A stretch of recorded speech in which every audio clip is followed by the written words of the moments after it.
Hello and welcome to American Government. I am Miss Peyton, and on this page you will see the agenda for this week. The do now will be completed daily in class, the overview for the week, introduction, history of the Bill of Rights, amendments 1, 2, and 3, as well as videos to accompany this week's lesson. Let's get started. Welcome to the overview page. This week we're going to look at the history of the Bill of Rights, Amendments 1, Amendment 2, Amendment 3, as well as our classwork assignments. Remember that you may pause, rewind, or fast forward this video at any time. The history of the Bill of Rights. The U.S. Constitution is heavily influenced by the English Bill of Rights. It was passed December 16, 1689 as an agreement between Parliament and King William III and Queen Mary II.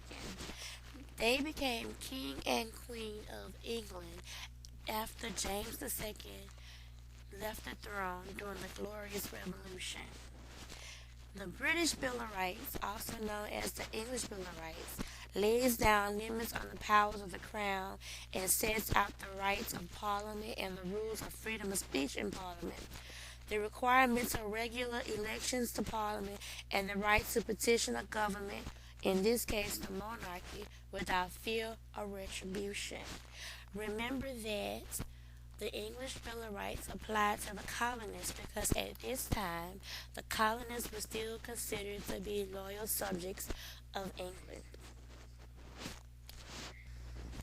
On this page you will see a list of the English Bill of Rights as passed in 1689. This page will be important later on, for you are going to compare and contrast the rights given to the colonists under the English Bill of Rights against the rights given to American citizens under Amendments 1, 2, and 3. Continuing on with the history of the Bill of Rights, we are now going to look at the U.S. Constitution. During the summer of 1787, 55 delegates from the 12 states met in Philadelphia to take part in what became the first Constitutional Convention.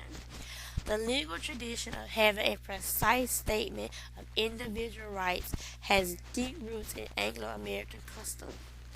So it is not surprising that the first Congress amended the Constitution by adding what became known as the Bill of Rights. James Madison, a Virginia lawyer, became known as the father of the Bill of Rights. He wrote the Bill of Rights. He skillfully reviewed numerous proposals and examples from state constitutions. At this point in time, many states had a Bill of Rights for its citizens that live within each state. However, the national government did not have these same rights, and so the Constitution was amended to add these rights at the national level as well as the state level. James Madison selected 19 potential amendments to add to the Constitution. By the end of the Constitutional Convention, 10 of these amendments were chosen and then ratified in 1791. The First Amendment. The First Amendment has several parts, and we are going to break it down piece by piece.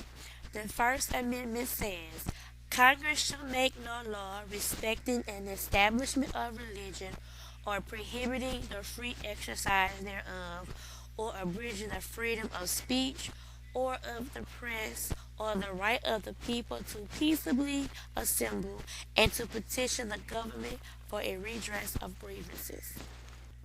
As you saw on the first page, the First Amendment has several parts and guarantees us several protections. Now we are going to look at the history of Amendment 1 piece by piece. So, the first part of Amendment 1 says, Congress shall make no law respecting an establishment of religion or prohibiting the free exercise thereof. Many of the first colonists to our country came for religious freedom. Many were persecuted for their beliefs. Many people such as Anne Hutchinson were persecuted for their beliefs even after arriving in the colonies. The First Amendment was inspired by the Virginia Statute on Religious Freedom, written by Thomas Jefferson. Check for understanding. What is the definition of statute as defined in the following sentence? The First Amendment is a statute that protects a person's religious choices. At this point in the video, you need to pause in order to answer the question. Now, as I've already stated, the First Amendment has many rights and protections. The second right is the freedom of speech and the freedom of the press. The First Amendment says, Congress shall make no law abridging the freedom of speech or of the press.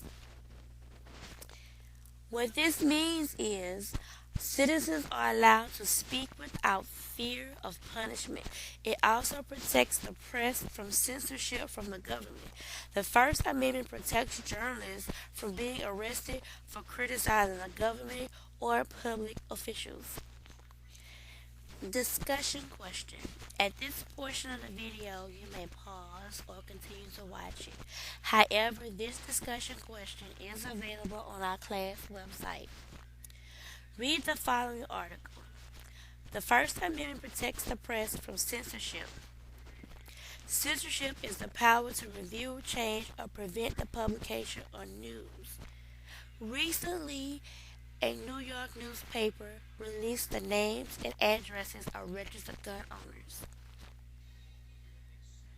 The discussion question is as follows. Is publishing the names and addresses of gun owners considered news? Should this publication be kept out of print? Why or why not?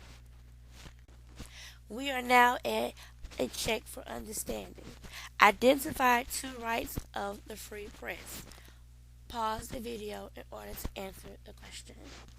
The last piece of the First Amendment says, Congress shall make no law abridging the right of the people peaceably to assemble and to petition the government for a redress of grievances. King George III and Parliament often ignored the wishes and needs of the colonists. They often passed taxes and laws against the colonists without hearing what they had to say. Many times they passed taxes such as the Tea Act and the Stamp Act against the colonists' will and without their input. The First Amendment protects citizens' rights to peacefully protest as well as ask the government for a change in policy. Amendment 2. Second Amendment focuses on our rights to carry guns. Amendment 2 says, a well-regulated militia being necessary to the security of a free state, the right of the people to keep and bear arms shall not be infringed. The Second Amendment has been in the news recently. The Second Amendment deals with our rights to keep and bear arms. The history of the Second Amendment is as follows. As defiance and opposition to the British rule developed, a distrust of these loyalists in the militia became widespread among the colonists known as patriots. The patriots, if you recall, were people who favored independence from British rule. The patriots established independent colonial legislatures to create their own militias that excluded the loyalists and then sought out to stock up independent armories for their militia. In response to this arms build-up, the British Parliament established an embargo on firearms, parts, and ammunition to the American colonists. Now, this means that the Patriots created a government that was not approved by the British monarchy. They created militias that were not supported by the British monarchy, and they took it upon themselves to gather weapons, arms, ammunition for the people who eventually became patriots in the Patriots militias. Check for understanding. What is meant by the term loyalist? We are now up to our second discussion question. Read the following article. The Second Amendment is originally for the creation of a militia. However, the events of the Sandy Hook Elementary School shooting moved away from the creation of a militia. Do you think we still need the Second Amendment when we have the National Guard as a form of militia? Once again, this discussion question is found on our website. Amendment 3. No soldier shall, in time of peace, be quartered in any house without the consent of the owner, nor in time of war, but in a manner to be prescribed by law. Now, I know that you may think that the Amendment 3 is a bit different, maybe even a little odd. It says that soldiers shall not be quartered in people's private homes. Well, the Third Amendment grew out of a British practice that allowed soldiers to live in private homes. The history of the Third Amendment is as follows.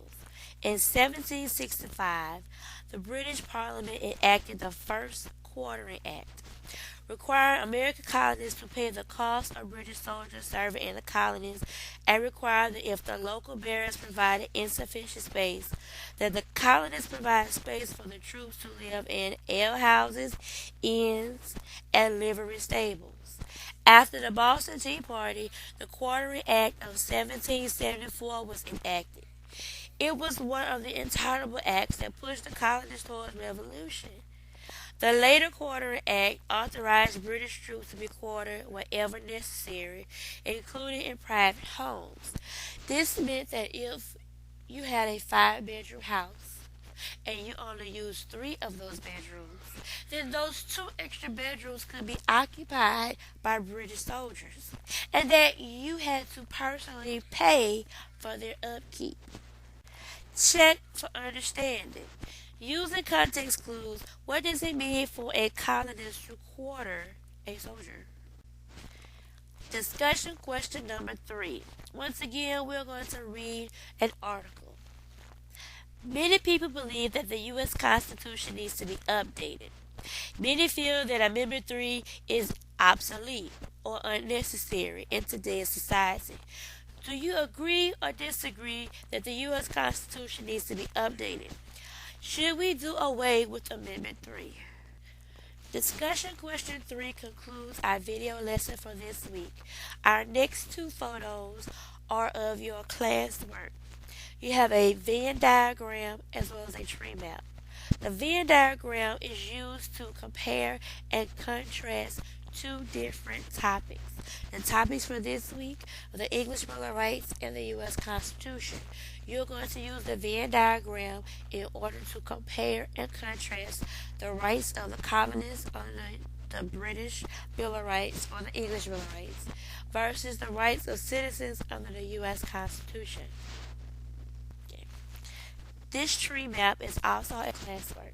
The tree map is for you to list the rights, protections, and guarantees granted to U.S. citizens under Amendments 1, 2, and 3. You also need to complete your work online as well as in class.